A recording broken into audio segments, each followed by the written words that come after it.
Hi there, this is Elise starting out the new year of my How to Get No Feedback from Elise vlog. I've talked a lot over the last year and a bit about theme and characters and plot and storyline and a lot of the mechanics of sort of getting yourself together on what it is you want to write about. I wanted to talk a little bit today about once you think you've got a good solid outline that accomplishes all of the things that you want to do, that the next step would be to write the rough draft of the book. Now, here at New Musicals Inc., we are pretty strong proponents of the idea of writing a rough draft of the book without thinking about songs at all. Write it almost as if it's a play. Um, Now, there are many, many different ways to do this. I'm not saying this is the only way to do it. I'm saying that it's a really good way to try, and you might check it out to see how it works for you and your team. The reason we advocate it is because this rough draft is really intended to simply accomplish your outline. So you've done all your hard work trying to figure out exactly what you want your show to be about and what characters are going to tell that story and what the strongest choices and decisions are for them. And you've written that out, theoretically, in an outline that is very clear. Now, your rough draft really just needs to accomplish that outline in words. The purpose of that, the main reason for doing that, is because that rough draft then becomes a blueprint for your collaborative team to use when they move on to song spotting. And now you could do that from an outline, it's true, and I'm sure you've got lots of ideas for songs already based on your outline. But the reason I would recommend waiting for this one more step is because once a book writer starts to accomplish the outline by writing, by just writing the rough draft, the book writer is going to begin to explore the language of the characters, and that language is going to give an amazing amount of information to the lyricist and the composer about what would be not only what would be good places for songs and good ideas for songs, but also what some of the diction would be, song title possibilities, and the way the characters start to talk. This is a really important step. For this reason, a rough draft can certainly be overwritten. You should not rein yourself in and feel like it has to be a certain number of pages. You should feel free to overwrite, understanding that these words won't ever see the light of day in actors' mouths on a stage. That's not what this is intended for. So you shouldn't feel like you have to make it actor-proof or audience ready. What it is an exploration. Accomplish the outline. In other words, each scene needs to accomplish what your outline said it would in terms of the plot, and use this opportunity to develop the characters and the character diction. And sometimes that means really overwriting to sort of explore how and look for that character's voice.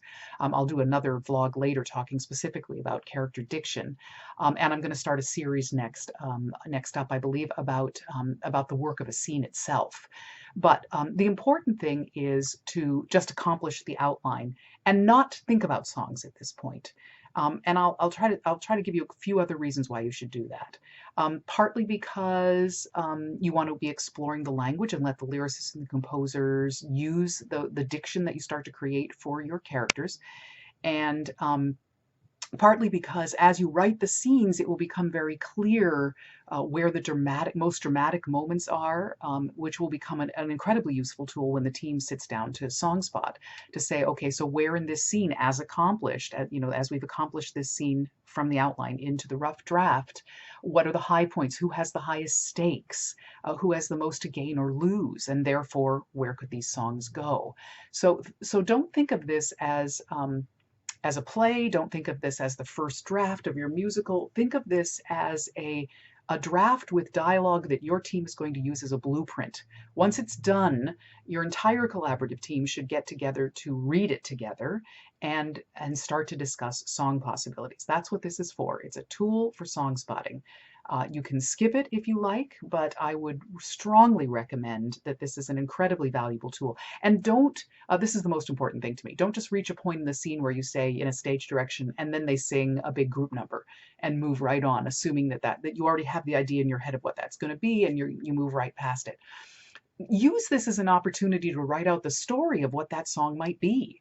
The lyricist and composer can then use that as as at least a possible blueprint for the development of the song, for the progression, for the plotting of the song.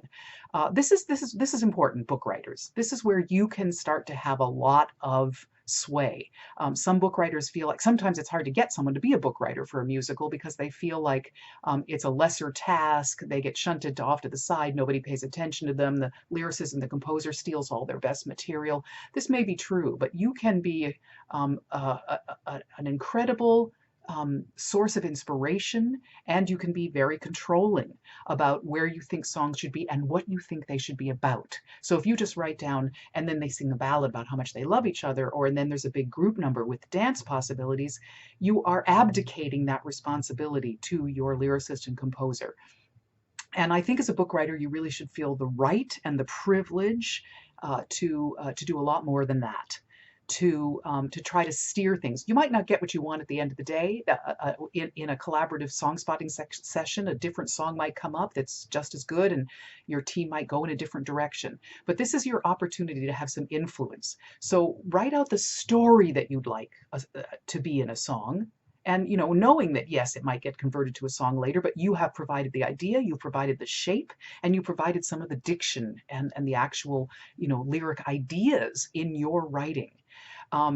If you reach a point where you honestly feel like there should be a ballad where somebody's discussing their inner thoughts, write a big freaking monologue that would never see the stage, because you don't tend to see big, long spoken monologues in a musical. But you are providing the fodder, the inspiration, the tools for your collaborative team to write a great song. So don't abdicate that. Don't pass it off. Write your rough draft, accomplish your outline, and assert some control and some ideas about how you think, areas where you think there might be songs, or what ground you think should be covered, and discover the voices of your characters. That's what you're going to be doing in your rough draft. So best of luck heading off to do that, and more next month.